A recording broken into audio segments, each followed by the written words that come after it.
Hey everyone, welcome to part 2 of my deck profile video on Phantom Knights. Last time I gave you a brief overview, although it really wasn't that brief. It took almost an hour long video of my Phantom Knight deck and what cards I run and how many copies of each. Today I will be demonstrating to you the combos of this deck. So this video will be mainly a combo tutorial video. For those of you who haven't seen the first part of this video, I will leave a link to that in the description below. So without further ado, let's begin. Before I start with the combos, I want to briefly talk about my experiences playing Phantom Knights. And what I like about it, what I dislike about it, and some strength and weaknesses as well. So this time, let's start with the strength of this deck. What is good about it? Well, for one, just like ABCs, when you're playing it, it literally feels like you are attacking and defending at the same time. Unlike ABCs, the defensive cards of this deck, such as Fogblade and whatnot, those can be used independently of whether or not your boss monsters are able to stay on the field. For ABCs in this case, as soon as your Dragon Buster has used up its one disruption, its banishing effect, chances are you will probably have to tag it out and go into your 3 ABC pieces to basically chump block against your opponent. But for this deck, even if let's say your Phantom Knights of Rusty Bardiche and whatnot, and let's say your Dark Requiem Dragon, those ones, if they have all used up their effects for this turn, it doesn't matter. You can still sit back on your Fog Blades, and it's very unlikely that your opponent will be able to play through that many disruptions and still be able to OTK you with what they are able to create. And even if they are able to, chances are if you have maybe just 1 or 2 Fog Blades set, that should save you.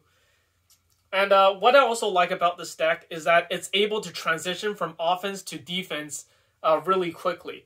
And again, that's similar to ABCs. I guess it's kind of a trend that I like decks that have this fluid transition from offense to defense. But this deck, basically, if you survived this turn, chances are you will always be able to have a counterattack for the next turn, because these cards, Phantom Knights, monsters, and whatnot, they can essentially banish themselves from the graveyard to get their effects off. They are hard ones for turns, though. But if you manage to survive your opponent's initial offense, chances are that on the following turn, you're almost always guaranteed to have a counter offense set up and be able to be able to transition back onto the offense.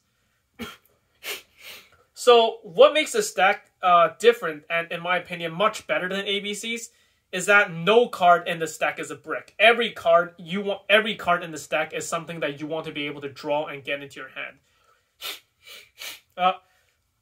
Compared to something like ABCs, where Union Driver is the card that you never want to draw. You want to equip it from the deck directly with your field spell, or your Union Carrier, or maybe your unauthorized reactivation as well, but you never want to draw it. Also, ABCs, they depend a lot more on their field spells, so it's almost like a field spell or bust deck for them, where their field spell is the biggest Achilles heel of this deck. That Achilles heel does not exist with Phantom Knights. So, basically, in terms of consistencies and whatnot, Phantom Knights are much, much better than ABCs. You almost never can get an unplayable hand. And even the weakest hands, you're still able to set up maybe 1 or 2 disruptions against your opponent.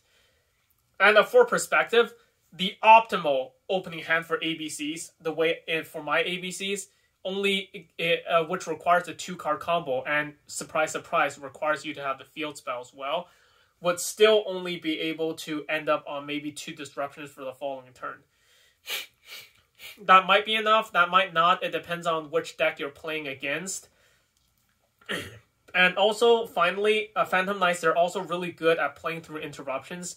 If your opponent, let's say, ends up using Ash Blossom on your Phantom Knights of Torn Scales, or uses it in permanence, that doesn't really matter. You can still, depending on what extenders you have in your hand, and trust me, almost every single card in this deck can be an extender. Even your Fog Blades and your Phantom Knight's Wing, which most of the time you're using for defense, can help you extend after being interrupted.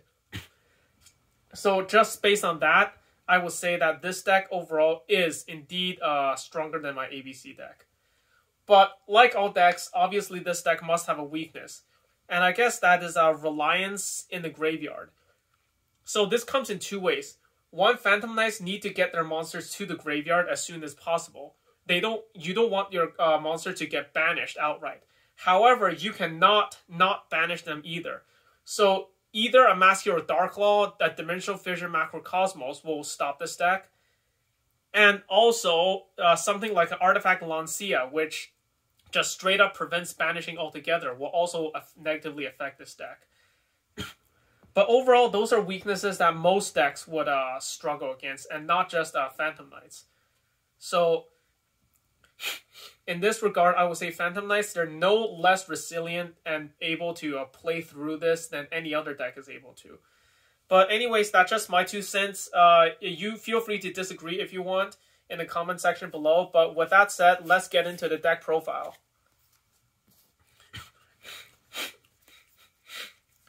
So, unlike ABCs, okay, where if you open one Union Hanger by itself and you play out the combo, one card is roughly gets you 1 disruption. For this deck, opening just one tour guide by herself is enough to get you 4 disruptions against your opponent. So let's see how this works, okay? So let's say you open tour guide, you have no other card in hand, not even a card for use for discard fodder. So you normal summon tour guide, and this is assuming your opponent has no disruptions. You actually tour guide special summon Graph, Malabranch of the Burning Abyss from the deck. Next, you're going to link the tour guide and the Graph. And remember, since tour guide negates the effect of Graph, Graph will not self-destruct on summon. So now these two are linked away. And you're going to summon out your Cherubini, Ebon Angel of the Burning Abyss. Now, since Graph was sent to the graveyard, its effect in the graveyard will trigger, and it's going to summon out Seer, Malabranch of the Burning Abyss. And it's always best practice to summon your Burning Abyss monsters to the zone that Cherubini is pointing to. This way, you can always make your extender plays without fearing that your Burning Abyss monsters will just self-destruct. So now that you have 2 monsters, a Link 2 and another monster, you're going to link these 2 away to the graveyard in order to summon out your Phantom Knight of Rusty Bardiche. So now Seer has been sent to the graveyard, and its effect will trigger, and it will allow you to summon any Burning Abyss monster from your graveyard. Right now you have 2 targets, but let's say you summon the Cherubini back onto the field. And note that right now you actually haven't used either Rusty Bardiche or Cherubini's effect yet. So let's start using their effects. It doesn't really matter the order you use their effects in. You might have preference for one thing, but the end goal is to use their 2 effects to mill these 2 cards to the graveyard. And at the same time, you're not going to set a Fog Blade or a Wing, or even your Brigadine. You're going to set the Rank of Magic spell to your side of the field, face down. So now you have gloves, and you also have the cloak in the graveyard. You're going to banish the gloves first, and you're going to use the gloves to mill the Torn Scales to the graveyard. Next, you're going to activate the effect of Ancient Cloak in the graveyard to banish itself in order to search your Silent Boots to your hand. And since you banish a Phantom Knight's card from your graveyard, Torn Scales in the graveyard will trigger and special summon itself back. And since you now control multiple Phantom Knights monsters, although all you really need is 1, you're going to special summon Phantom Knights of Silent Boots to your side of the field in defense position. And now you have 2 level 3s. You're going to overlay them. And you're going to go into your Phantom Knights of Breaksword. It doesn't really matter the position, but as long as you summon it to a zone that Bardiche is pointing to. So now that you summon a Dark Xyz monster to a zone that Rusty Bardiche is pointing to, Rusty Bardiche's effect will trigger, and now you can target any card on the field on either side and destroy it. You're assuming you're going first. Your opponent obviously has no cards for you to destroy. So you're going to activate Bardiche's effect and try to kill your own Breaksword. So now Breaksword has been destroyed. And since Breaksword has been destroyed, you can select any 2 Phantom Knight monsters in your graveyard and special summon them in defense mode as level 4 monsters. Since these are the only 2 targets you have, you'll special summon both of them back. And remember, now they're both level 4. So since now you control 2 level 4s, you can overlay these 2 for rank 4 this time. And you're going to go into your Dark Rebellion Exceeds Dragon. So just like in ABCs, this 1-card combo gave you a +3 field. But this is actually way more than just 1 disruption. In fact, let's count the number of disruptions. Let's say on your opponent's following turn, they normal summon the monster. And before they do anything, you activate the rank up magic Phantom Knight's Force, targeting your Dark Rebellion Exceeds Dragon, and summon Dark Requiem Exceeds Dragon on top of it. Now, since another Dark Exceeds monster was summoned to the zone that Rusty Bardiche is pointing to, that will trigger Bardiche's effect again. And remember, this is a hard once per turn, otherwise it will be way too broken. So Bardiche will actually target your opponent's card that they just played and destroy it. So that's 1 disruption. And next, let's say they activate another monster's effect. You will activate the effect of Dark Rebellion Exceeds Dragon, detach to negate and destroy. And the cool thing about Dark Rebellion Exceeds Dragon is that when it uses its effect, it can actually special summon another Exceeds monster in your graveyard back onto the field. And in this case, you can, if you want to, you can summon back your Phantom Knights of Break Sword. And it doesn't matter which zone you put it in, Bardiche's effect has already been used anyway. Even if you summon another Dark Exceeds monster to this zone, for instance, Bardiche won't be able to pop another card. But what you do have are 2 more materials attached to your Requiem Dragon. So you can detach another one for a second negate, and the third one for the third negate. And it's best practice to always detach the Dark Rebellion Exceeds Dragon as a last material, because Requiem Dragon only gains its negation effects if it already has this card as a material. So if you count the 3 negations from this and the 1 destruction from this, opening just Tour Guide by herself is enough to get you 4 disruptions. And also, you actually ended up going plus an additional +1 on top of it. So now you're probably asking, okay, sure, I've managed to stop my opponent from playing the game on their first turn. How do I win from here?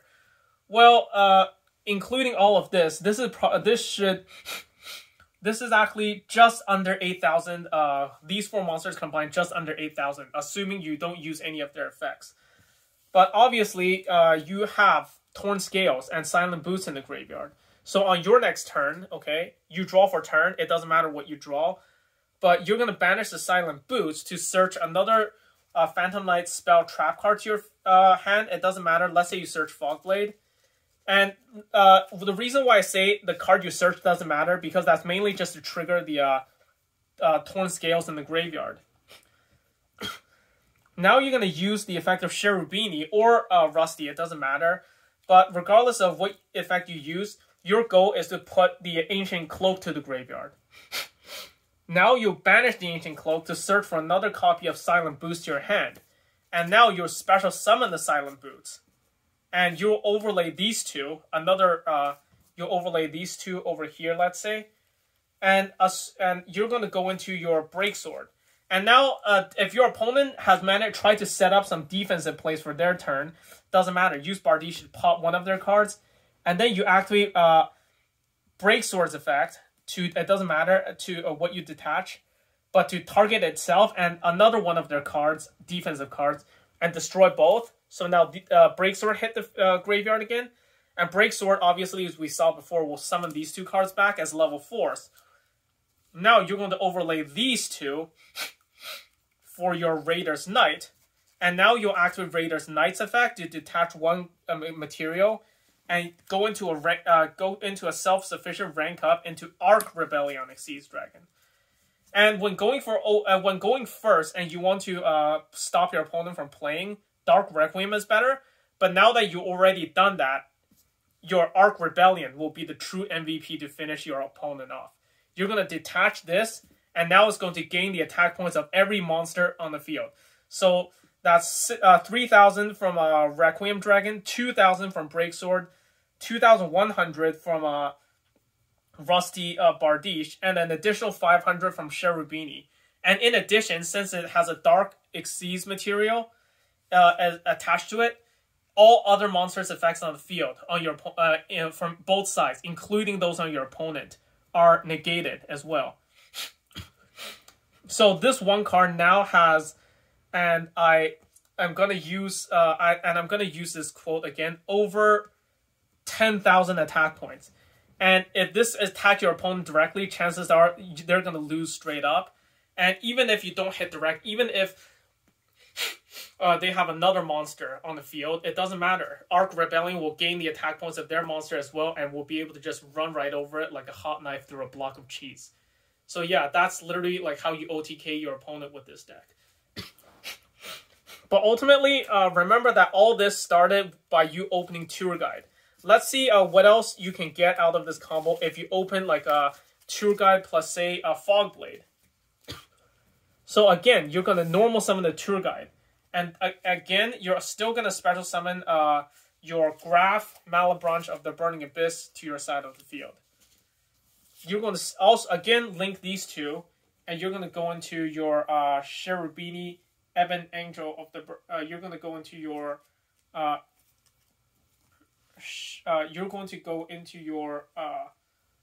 Cherubini again. Graph's effect will activate. Special summoning Seer, just like before. Link these two away for the Rusty Bardiche. And use Seer's effect to summon back the Cherubini. So everything just like before. And now, again, once again, you're going to use these two cards. Okay, you're going to use these two cards to mill... to mill 2 more level 3s into the graveyard. And this time, instead of milling a gloves and a cloak, you're going to just skip right over the gloves, and you're going to mill the torn scales directly. So now, since you have your ancient cloaks in the graveyard, you're going to banish it from the graveyard in order to search for your silent boost to hand. And this will also trigger the effect of torn scales and summon itself. And now, you're going to activate the effect of Torn Scales to discard your Fog Blade to the graveyard in order to send your copy of Gloves to the graveyard. And now, you're going to banish the Gloves and send your copy of Phantom Knight's Wing from your deck to the graveyard. So now, both Fog Blade and Wing are in the graveyard, and both of their effects can be triggered this turn. Now, you're going to special summon... your Silent Boots directly. And right now you have a Link 2 with 2 other monsters on the field. So you're going to overlay these two, and this time you're not going to go into Break Sword. Instead, you're going to go into Leviar the Sea Dragon. So now you're going to activate Leviar's effect to bring back your Ancient Cloak to the field. And now you're in a similar position as before. And this is exactly enough to make a Link 4 Link monster. And you're going to obviously go into Apollousa, Bow of the Goddess. So remember that since Apollousa was summoned with 3 monsters, it will have 3 negations on it along with 2,400 attack. And now it's time for you to use these 2 effects. You're going to banish both of these. Like, each one of their effects are hard ones per turn. But since you have 2 of these and they have different names, you can summon back out 2 Phantom Knights monsters from your graveyard. You're going to summon back the Torn Scales and the Ancient Cloak because both of their effects have been used. Do not try to summon back your Boots because that will be kind of a waste. You want to keep Boots in the graveyard in order to banish it to search for another copy of your Fog Blade to your hand. So now by banishing the Fog Blade and the Wing, you now have another 2 level 3s. You will overlay these 2, and this time you do go into your Break Sword. Use Bardiche to pop the Break Sword dice, summon back these 2 as level 4s, and now overlay these 2 for your copy of Dark Rebellion Exceeds Dragon. And assuming that you already used your effect of Phantom Knight's Rusty Bardiche and you're deciding what should I set, set your rank up Magic Force. So this card is set by the effect of Bardiche earlier in the turn. And you still have this card in hand. So you set this as well. And then you end turn and pass it to your opponent.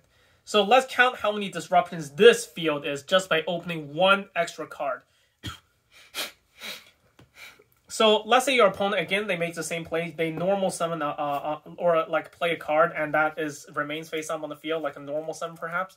You will activate the effect of this rank up magic, targeting your Dark Rebellion Exceeds Dragon. Summon out your Dark Requiem Dragon on top of it. Dark monster was summoned to a zone Bardiche was pointing to. Bardiche, target a card, pop, destroy. And that's one disruption. Next, you have at least 3 more disruptions because it has 3 materials under Dark Requiem Dragon. And your apollousa has also 3 negations as well. And if that's so far, that's 7. And if they somehow play through all of that and still somehow manages to like maybe mount some sort of offensive to attack against you, I don't know how they're able to, but let's say by some miracle they are, you have your Fog Blade set to block the attack.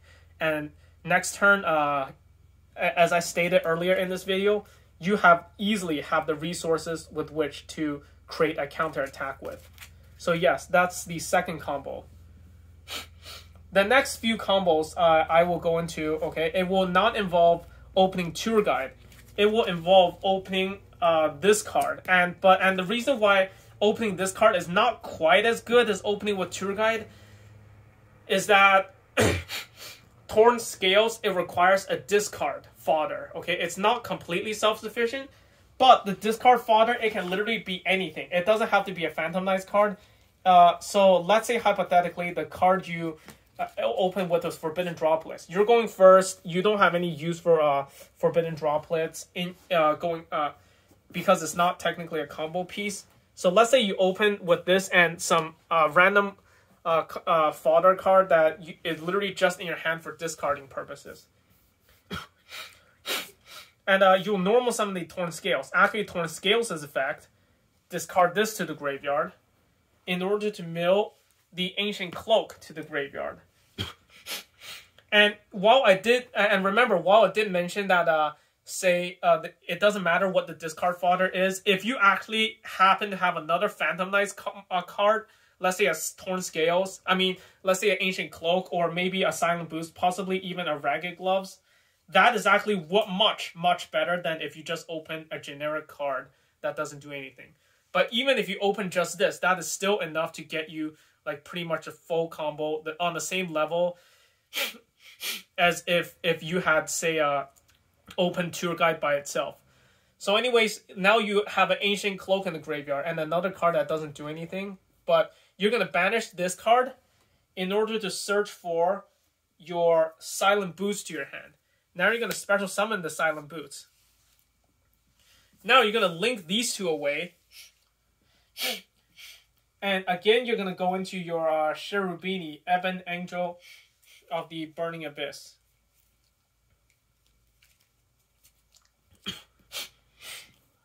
And now you're going to use Cherubini's effect to send Grab, manually to send Grab to the graveyard.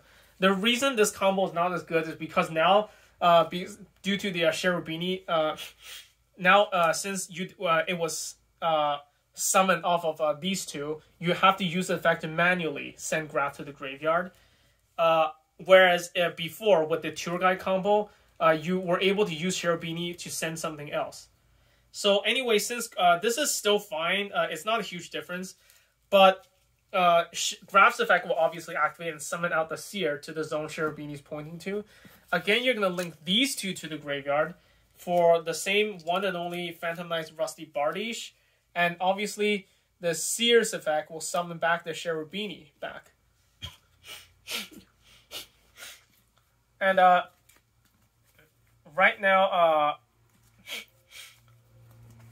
okay, so right now this should be what your graveyard currently looks like. And obviously at this point, you can use both of these to mill more cards back to the graveyard to join those cards as well. So now, let's say for the effects of Rusty Bardiche, you want to mill something. Let's see, what should you mill?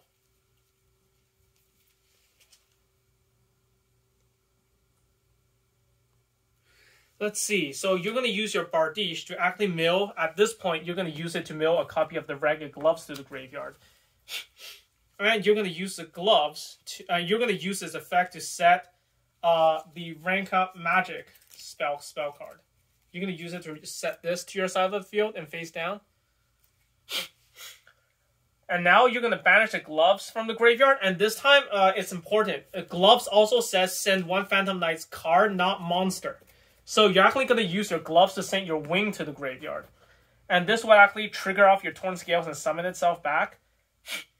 Remember, your Torn Scales has already used this effect earlier this turn to send the cloak to the graveyard. So you won't be able to discard another card for it again. But you can banish the wing in order to summon back the Silent Boots. So now, again, the same 2 level 3s. Overlay, Break Sword, kill itself, summon back 2 level 4s. And there you have it. The same, you're in the same position that you would have been in if you opened Tour Guide by itself. And note that the original card you discarded, it did not have to be a Phantom Knights card. It can just be any card. So, yeah, that's what I have for you today. Thanks for watching. Let me know if there's any other combo analysis you want me to do with Phantom Knights. These are actually combos that I myself am still trying to figure out myself right now. But anyways, thanks for watching, and feel free to leave your comments and thoughts in the comment section below. And take care, and I will try to, if I have an update for this deck, I will be sure to make another video for it as well. Take care, happy holidays.